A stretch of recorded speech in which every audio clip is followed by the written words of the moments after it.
마태복음 2장 1절에서 12절까지 말씀입니다. 마태복음 2장 1절에서 12절까지 말씀 우리 한 절씩 교독하도록 하겠습니다. 마태복음 2장입니다. 헤롯 왕 때 예수께서 유대 베들레헴에서 나심에 동방으로부터 박사들이 예루살렘에 이르러 말하되 왕으로 나신 이가 어디 계시냐? 우리가 동방에서 그의 배를 보고 그에게 경배하러 왔나니 헤롯 왕과 온 이스라엘이 듣고 소동한지라. 모든 대제사장과 백성의 서기관들을 모아 그리스도가 어디서 나겠느냐 부르니 이르되 유대 베들레헴이 오니 이는 선지자로 이렇게 기록된 바 유대 땅 베들레헴아 너는 일곱 중에 작지 않았다.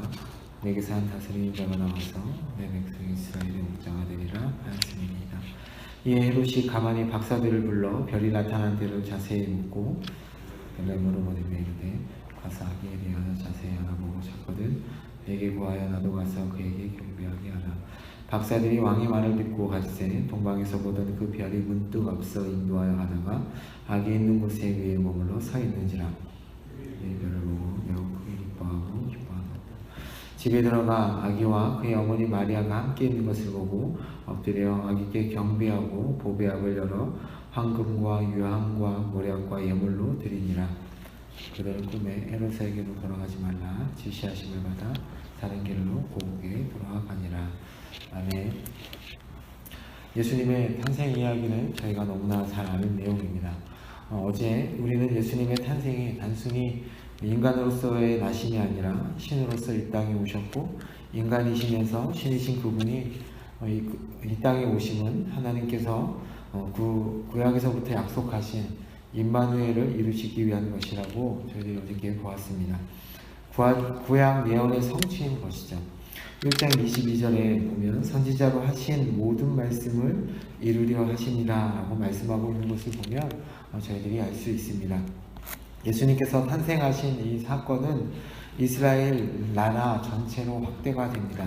오늘 본문에서도 예수님의 탄생은 구약의 성취라는 사실에 집중하게 됩니다.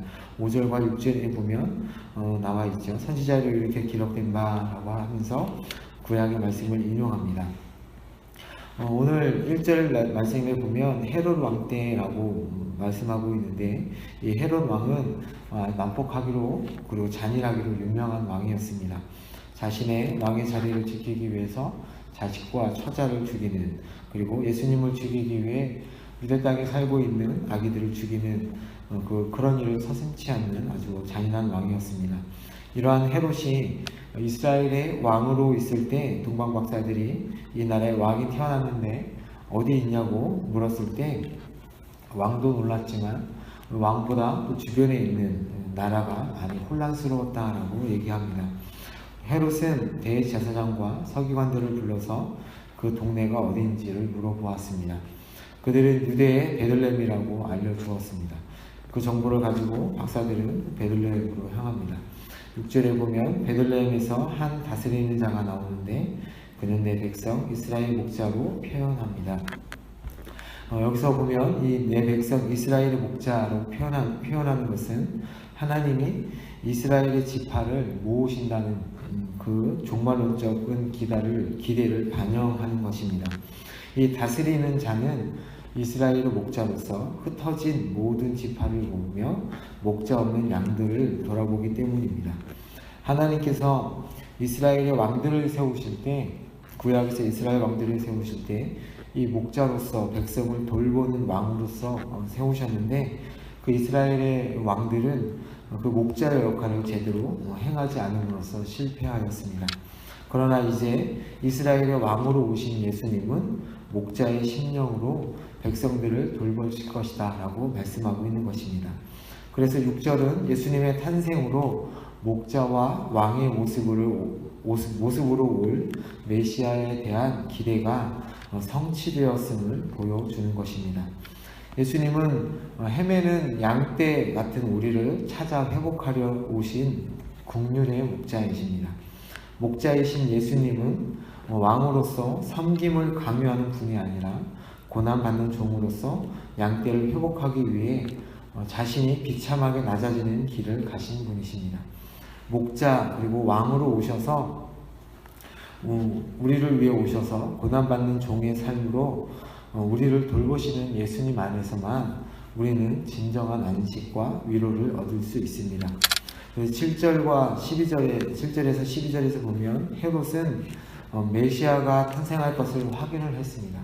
그리고 별이 나타난 것을 알았기 때문에 박사들을 베들레헴으로 보내면서 아기를 찾거든 자신도 경배할 수 있도록 알려달라고 합니다. 그러나 속셈은 그 아기를 죽이려고 한 것이었습니다. 그러나 그의 그 속셈은 하나님께서 박사들을 다른 길로 보냄으로써 무산되고 맙니다. 박사들은 그 별을 보고 예수님께 나아가 예물을 드립니다. 황금과 위함과 모략입니다. 이 박사들이 예수님께 예물을 드리는 모습은 구약의 한 장면을 떠오르게 합니다. 이방 나라의 스바 여왕이 솔로몬 왕의 지혜를 보기 위해서 그 예물을 가져온 장면과 같습니다. 황금과 모략은 외국인들이 그 솔로몬 왕에게 바친 선물에 포함되어 있었고, 위함은 솔로몬이 지은 성전을 위한 용도였을 것입니다. 이 사건에 대해서 시편 72편과 이사야 60장에는 뭐라고 표현하냐면 열방이 이스라엘의 왕을 섬기고 여호와를 찬송하는 것으로 묘사하고 있습니다. 동방에서 온 이 박사들이 엎드려 경배하면서 값비싼 예물을 바친 장면은 베들레헴에 태어난 이 아기가 유대의 왕일 뿐만 아니라 열방이 섬길 왕임을 보여주는 것입니다. 열방은 목자의 심정으로 백성을 공의와 긍휼로 다스리는 왕이요 목자이신 예수님에게 몰려들 것입니다. 하나님 나라의 왕은 힘의 중심인 로마가 아니라 또한 식민지 이스라엘의 성전이 있는 예루살렘이 아니라 다윗의 고향인 변방 베들레헴에서 나셨습니다. 큰 중심이 모든 것이 시작이 되고 집중되는 세상의 통념을 깨뜨린 탄생입니다.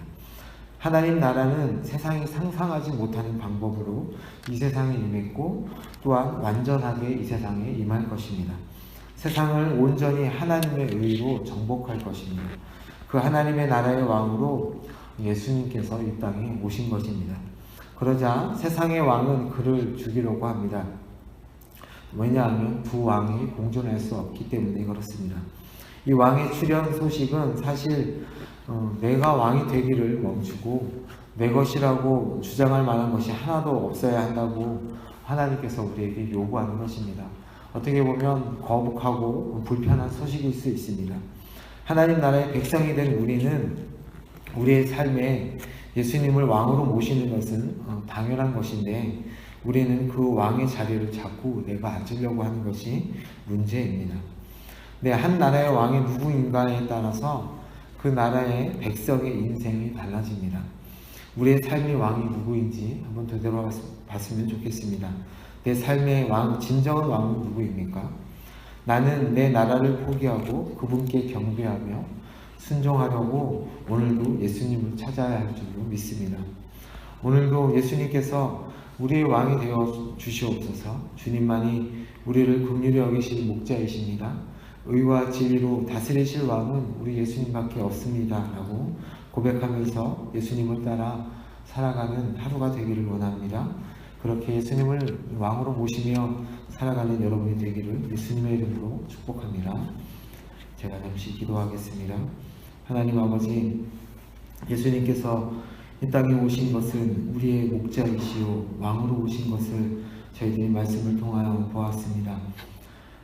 우리의 나라에, 이 나라에, 우리 마음 가운데 그 나라에 우리가 왕이 되어서 우리가 우리 마음대로 우리 인생을 주관하고 인도하는 것이 아니라 예수님께서 우리의 목자이시오 우리 왕이 되어 주셔서 오늘 하루뿐만 아니라 우리의 인생도 주님께서 인도하시고 이끌어 주시기를 간절히 소망하며 기도합니다. 그렇게 살아갈 때에 우리의 삶이 그 하나님 나라의 삶이 되게 하시고 그 안에서 우리는 참된 복과 그 행복을 누리며 살아가는 저희들이 될 수 있도록 주님 은혜 베풀어 주시옵소서.